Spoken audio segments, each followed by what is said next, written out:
I guess it all started with the night shifts. Before that, things were good, at least, I thought they were. Sarah and I had been married for 6 years, and while the honeymoon phase had faded into something more routine, I never doubted that we were happy. I worked nights at the plant, mostly because the pay was better, and with a mortgage and our daughter Lily's daycare to cover, every extra dollar counted. Sarah understood that. Or at least, she said she did. She used to stay up for me. I'd come home at 3 a.m. to find her dozing on the couch, the TV flickering softly in the dark, a blanket pulled up to her chin. She'd stir awake when the door closed, smile sleepily, and follow me to bed. Those nights, we'd talk softly in the dark, her voice warm and drowsy, her body curling into mine. I missed that. But somewhere along the way, that stopped. I started coming home to an empty living room and a dark hallway, the only sounds in the house the hum of the fridge and Lily's soft snoring down the hall. I told myself it was nothing. Sarah had picked up more shifts at the diner, and with Lily being a handful, it made sense she was too tired to wait up. I stopped checking the empty couch and just went straight to bed, careful not to wake her as I slid under the covers. Then came the late texts. At first, I didn't think much of them. Sarah had always been close with her co-workers, and it wasn't strange for one of them to text her about shift changes or coverages. But then the texts got more frequent. I'd catch the glow of her phone lighting up the dark bedroom, her face bathed in blue light as she lay beside me, back turned. Sometimes she'd take her phone into the bathroom, the door clicking shut, the water running for way too long. "Who's texting this late?" I asked once, forcing my voice to stay light. She shifted, the mattress dipping under her weight. "Just Ashley. She's got boyfriend drama, you know how it is." Her voice was casual, easy.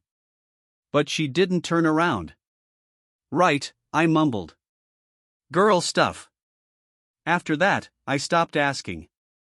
Looking back, maybe I should have. Maybe I should have paid more attention, should have pressed a little harder, should have noticed the way her makeup stayed on a little too late or the scent of cologne on her clothes that sure as hell wasn't mine. But when you love someone, you get good at ignoring things that don't fit the picture you've built of them. You let the little things slide because you can't stand the thought of what they might add up to. Then came the night I forgot my wallet. I was halfway through my shift when I realized it. Swearing under my breath, I called up Chris, one of the guys in maintenance who lived a few blocks from us, and begged him to cover for 30 minutes. "You owe me, man," he sighed, but he agreed. I was in the truck and halfway home before I even checked the time. 11:47 p.m. The house was dark when I pulled up. I parked on the street, cutting the engine, and jogged up the walk, shivering in the October chill. I'd forgotten to leave the porch light on, so I fumbled for my keys in the dark, my fingers clumsy with cold. That's when I saw it. Another car. It was parked a few houses down, just close enough to blend in, just far enough to not draw attention. A sleek, black BMW that sure as hell didn't belong in our neighborhood. The windows were tinted, and the engine was still faintly ticking in the quiet. My stomach did this weird flip, a sick sort of lurch that left me breathless. I should have turned around right there. Should have gotten back in my truck and driven away. But I didn't. I stepped onto the porch, handshaking as I unlocked the door, pushed it open. The hallway was dark and quiet, the kind of quiet that feels forced. I closed the door behind me, one breath in, one breath out.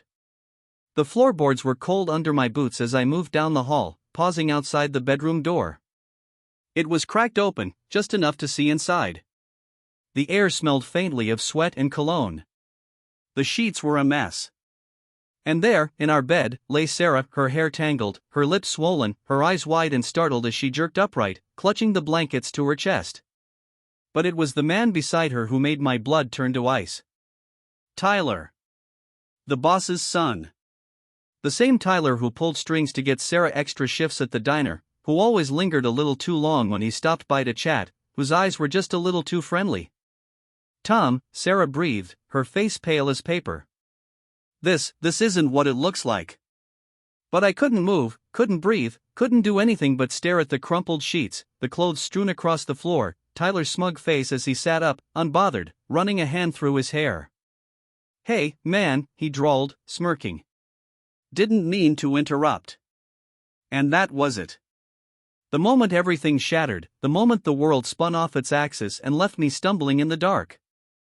I turned, numb, the front door slamming behind me as I stumbled onto the porch, gasping for air.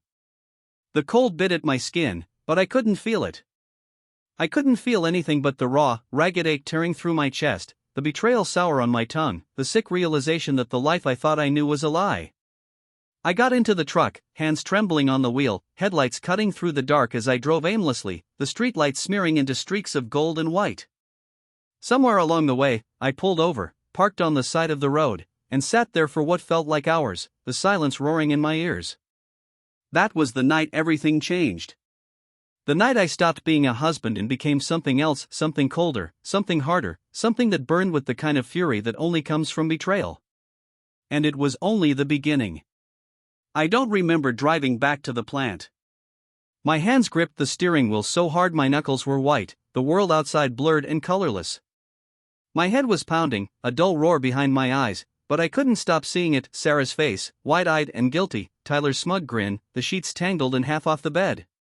Our bed. Chris was waiting for me by the employee entrance, a cigarette glowing between his fingers. "Damn, man, I was about to send a search party," he called, exhaling smoke. "You good?" I forced a laugh, the sound rough and hollow in my ears. "Yeah, just got caught up." "Shit, you look like hell." He peered closer, flicking ash onto the pavement. "You sure you're okay?" "Yeah, I lied, already pushing past him. Just tired." The rest of the shift passed in a haze, my hands moving automatically, my mind somewhere far away. I went through the motions, tightening bolts, running diagnostics, responding to radio calls with one-word answers. My head throbbed, and my stomach churned, the images playing on an endless loop. By the time the sun started bleeding pink and gold over the horizon, I was dead on my feet. I didn't want to go home. But I couldn't stay. So I got in the truck and drove, the roads empty and washed in morning light. I turned onto our street, fingers drumming the steering wheel, my throat tight and dry. Her car was still in the driveway, the house dark and still. I pulled in beside her, killed the engine, and sat there, staring at the closed front door. Part of me wanted to gun it in reverse, peel out and keep driving until the tank ran dry. But I'd left my phone on the kitchen counter when I left, and I needed to at least figure out what the hell I was supposed to do next. The door creaked as I pushed it open, the air inside stale and heavy. Her heels were still kicked off by the entryway, one strap twisted and broken. The hall stretched ahead, shadowed and quiet.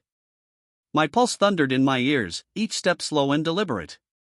She was in the kitchen, back to me, hair pulled up in a messy knot.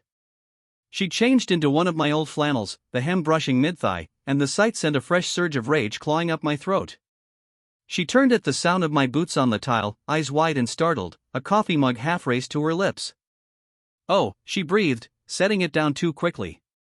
It clattered, dark liquid sloshing over the rim. You're back." I stopped at the edge of the table, hands flexing at my sides. "How long?"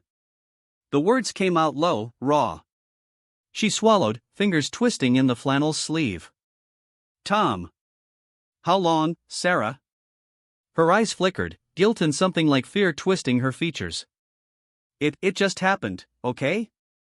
It was a mistake, I swear." I laughed, short and humorless. "A mistake? That's what you're calling it?" She flinched, knuckles white where they gripped the counter. "Please, Tom, just let me explain." "Explain?" The laugh died in my throat, fury coiling hot and tight in my chest. "Explain what, exactly? That you've been screwing the boss's kid while I'm busting my ass on the night shift?" Her eyes flashed, something like indignation sparking. "You're never here.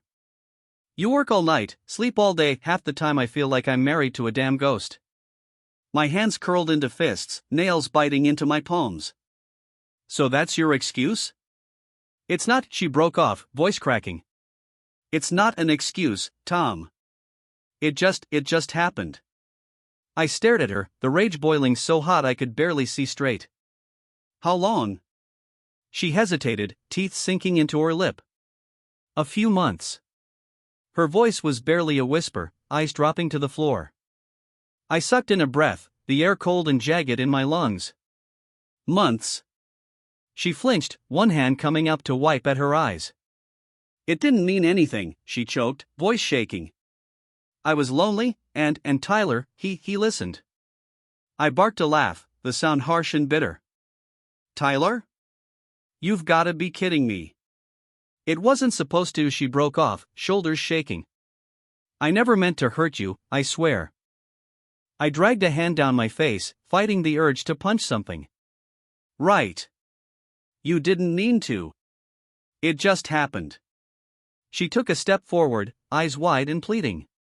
Tom, please. We can fix this. We can go to counseling, figure things out, please, just don't go. I stared at her, the woman I'd promised to love and protect for the rest of my life, and all I could see was Tyler's hands on her skin, Tyler's smug grin in our bed. My stomach twisted, bile rising in my throat. I need to get out of here, I muttered, turning on my heel before she could say anything else. Tom, wait. But I was already halfway down the hall, boots heavy on the floor, keys biting into my palm. The door slammed behind me, and I stumbled down the porch steps, gasping for air. The sunlight was too bright, stabbing at my eyes, the engine roaring to life as I shoved the key into the ignition and tore out of the driveway. I didn't know where I was going, didn't care. I just needed to move, to breathe, to get the hell away before I did something I couldn't take back. The road blurred under the tires, the miles ticking by in a smear of asphalt and sun, my hands white-knuckling the wheel. Somehow, I ended up at Rick's Bar on the edge of town. The lot was mostly empty, the neon Budweiser sign buzzing faintly in the window. I slid out of the truck, boots crunching on gravel, the door slamming shut behind me. The bartender barely glanced up when I slid onto a stool, hair hanging in my eyes, the counter sticky under my palms. Whiskey, I rasped, voice raw. Double. He raised an eyebrow but poured without comment, amber liquid sloshing into the glass. I downed it in one go, the burn sharp and bitter down my throat, and gestured for another. By the time the fourth glass hit the counter, the numbness was settling in, the edges blurring, the ache in my chest dulling to a low throb. The bartender leaned against the back counter, polishing a glass, eyes flicking to the clock on the wall. I stared into the whiskey, the room tilting faintly around me. My phone buzzed in my pocket, but I didn't reach for it.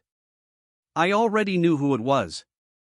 Outside, the sun dipped lower, shadows stretching long and dark across the lot. And all I could do was sit there, whiskey burning down my throat, Tyler's smug grin burned into my skull. I wasn't sure what was worse, the rage or the emptiness that followed. I don't remember leaving the bar. One minute I was hunched over my fifth glass of whiskey, the next I was fumbling with my keys, the cool night air slapping me awake as I stumbled across the gravel lot.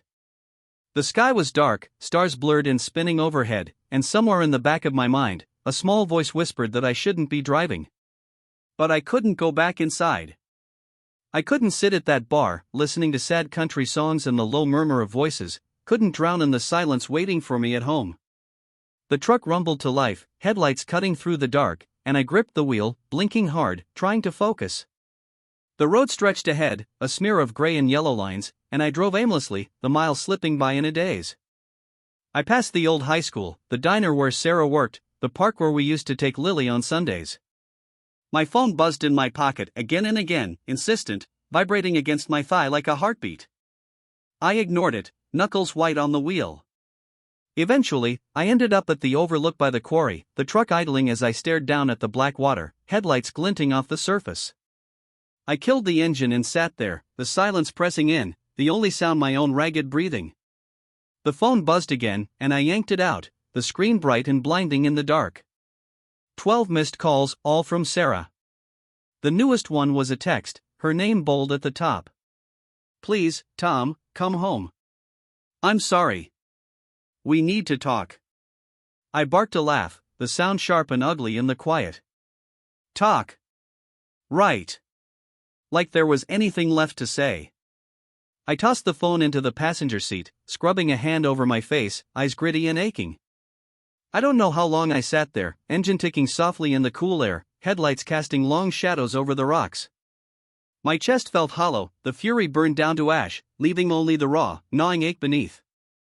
I couldn't wrap my mind around it, couldn't piece together how we'd gotten here, how the woman I'd built a life with had turned into a stranger.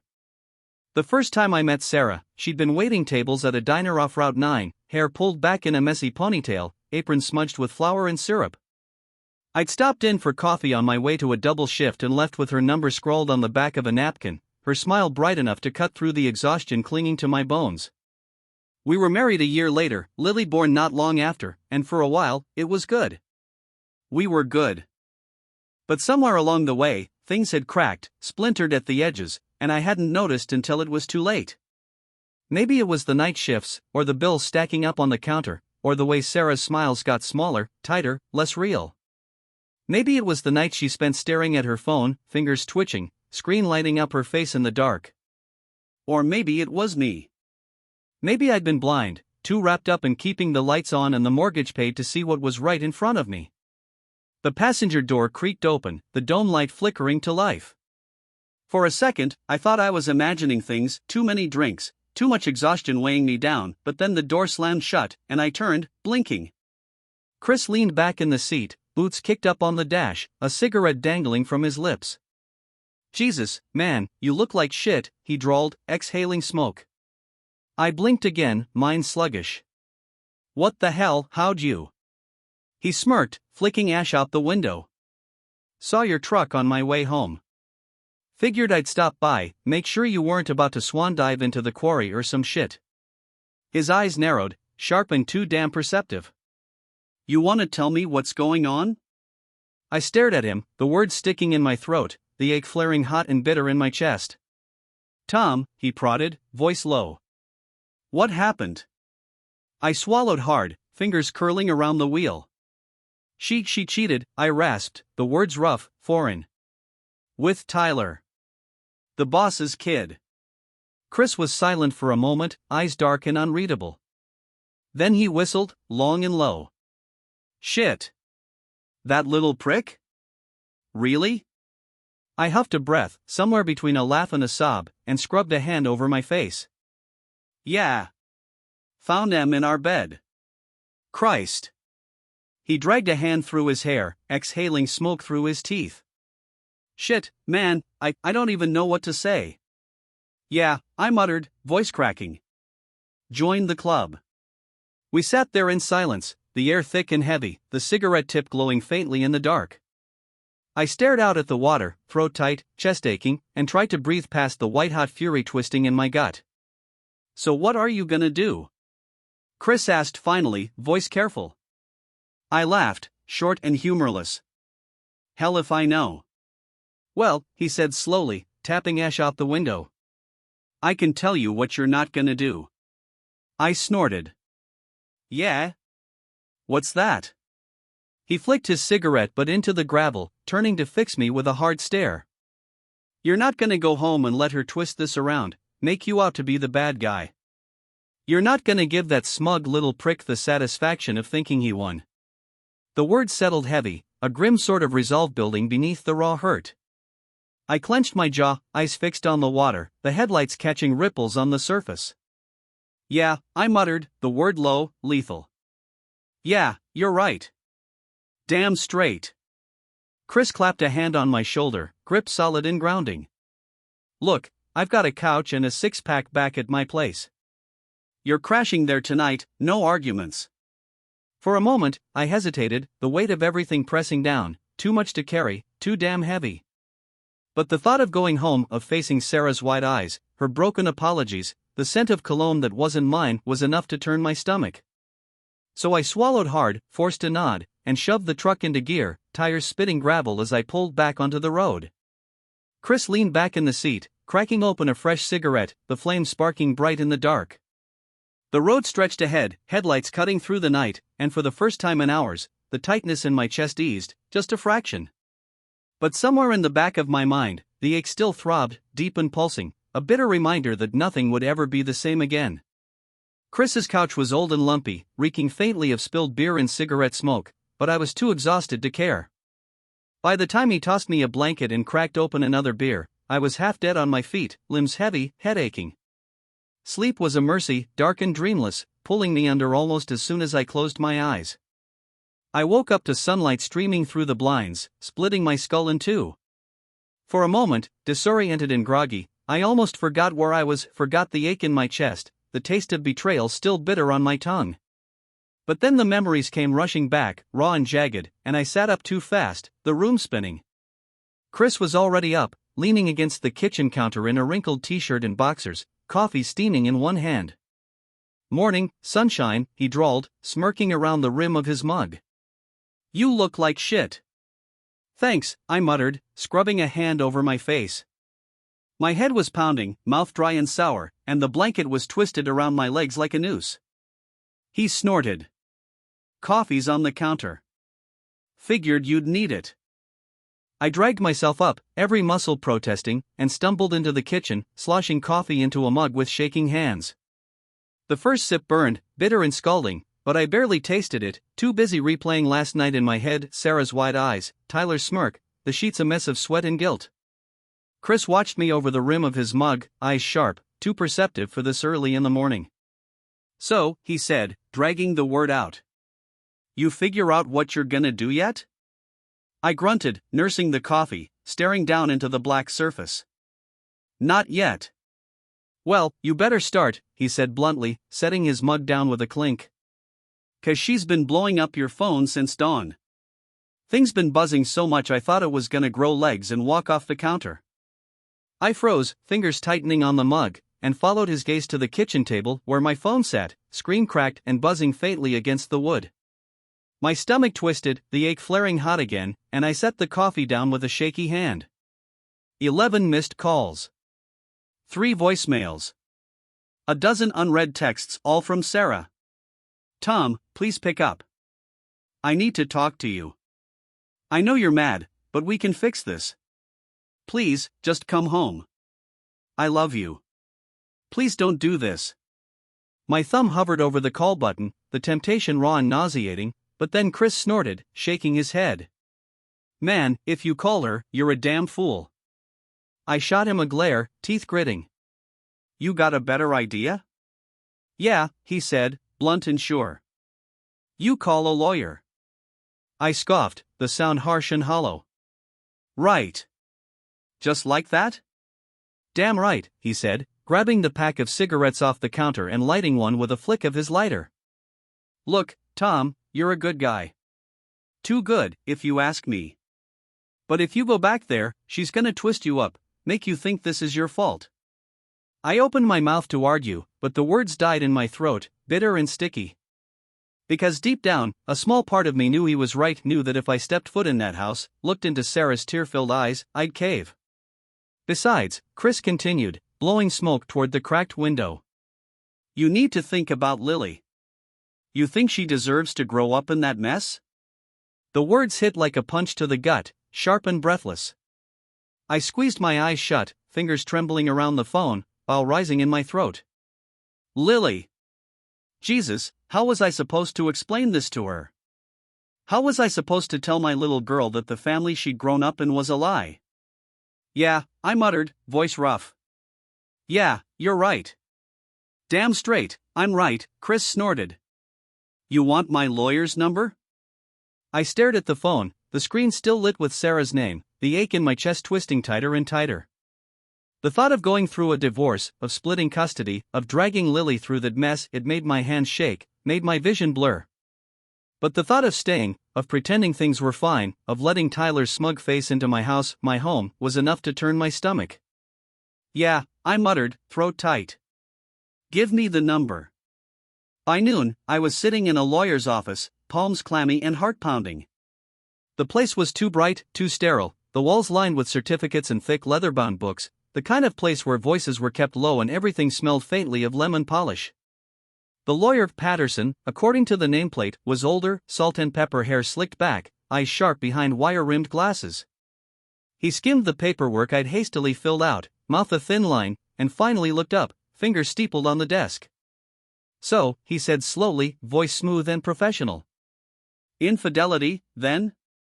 I swallowed hard, the words sticking in my throat. "Yeah." He nodded, flipping a page. Any evidence? The bile crawled higher, sour, and burning. I walked in on them. In our bed. His mouth tightened, eyes glinting. I see. Any chance she'll deny it? I laughed, short and bitter. Not likely. Good, he said briskly, pulling a thick folder from the drawer. That makes things easier. Easier. Right. Nothing about this felt easy, the room too bright, the words too cold, my pulse too loud in my ears.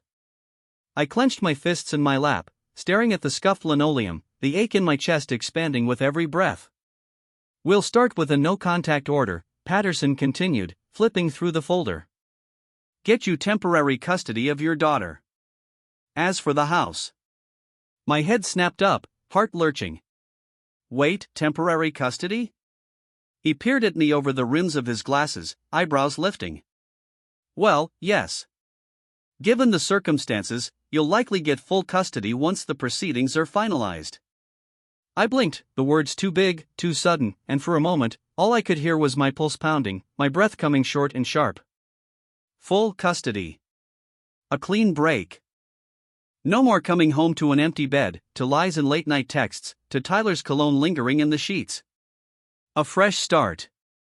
For me. For Lily.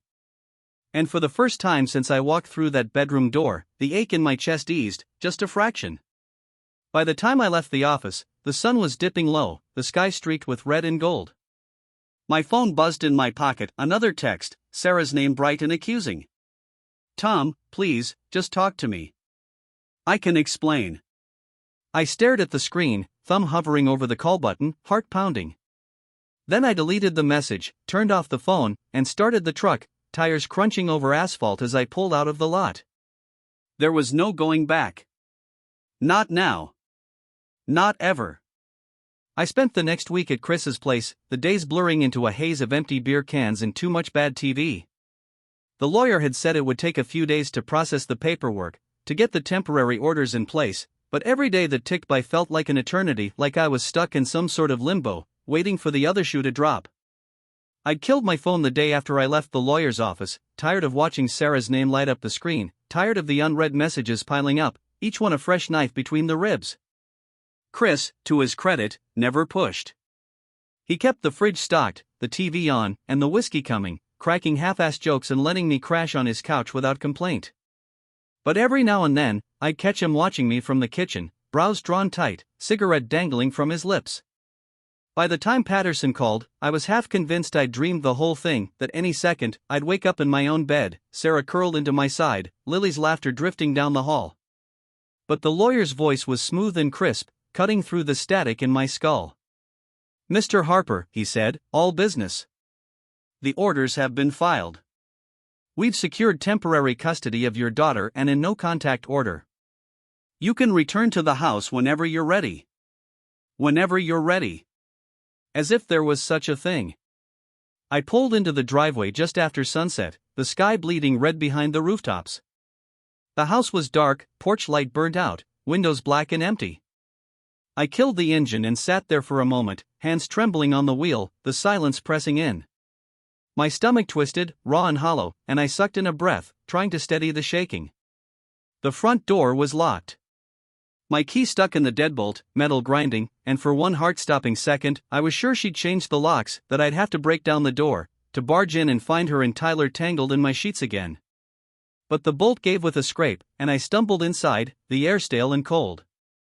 The entryway was dark, quiet, shoes still scattered by the door, Lily's backpack slouched against the wall. My boots echoed on the hardwood, the floor creaking under my weight, and I paused in the hall, eyes adjusting to the dark. The living room was empty, the TV black and silent, dishes stacked in the sink. A half-empty wineglass sat on the counter, lipstick smudged on the rim. Sarah? I called, voice hoarse. It came out louder than I meant, echoing down the hall. No answer. The bedroom door was closed, the light leaking faintly around the edges. My heart thundered, fists clenched, pulse a roar in my ears.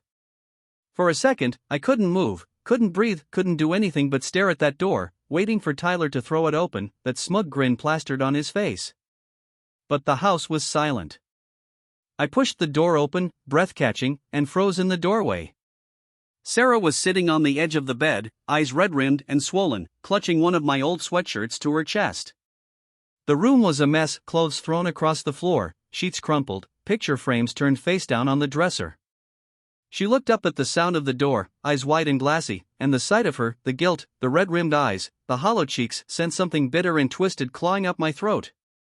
"Tom," she choked, voice raw. "God, I thought you weren't coming back."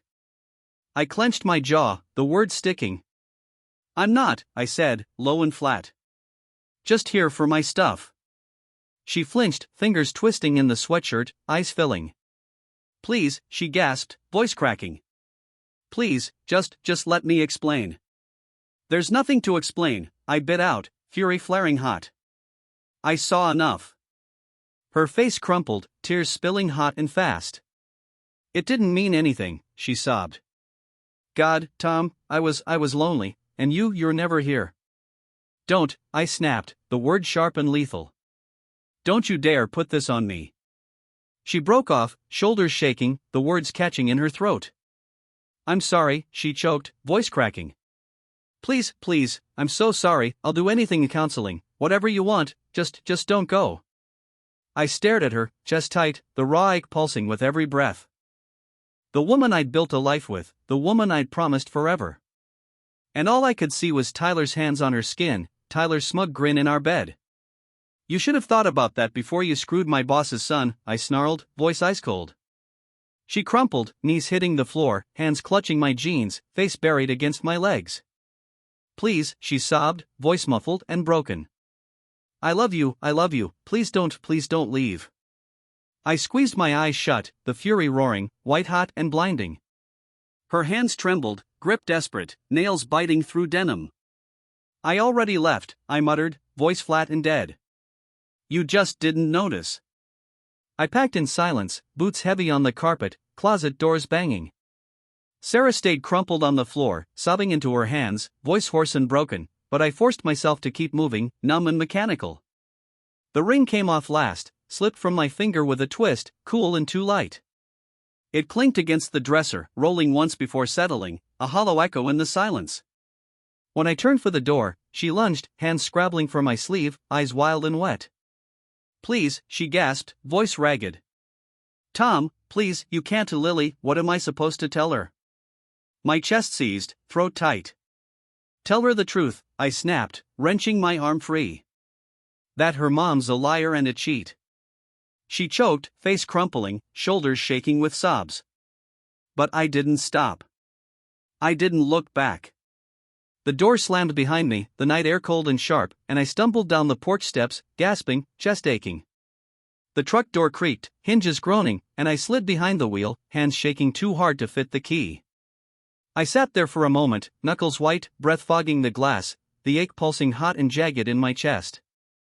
My vision blurred, eyes stinging, and I bit down hard, nails digging into my palms.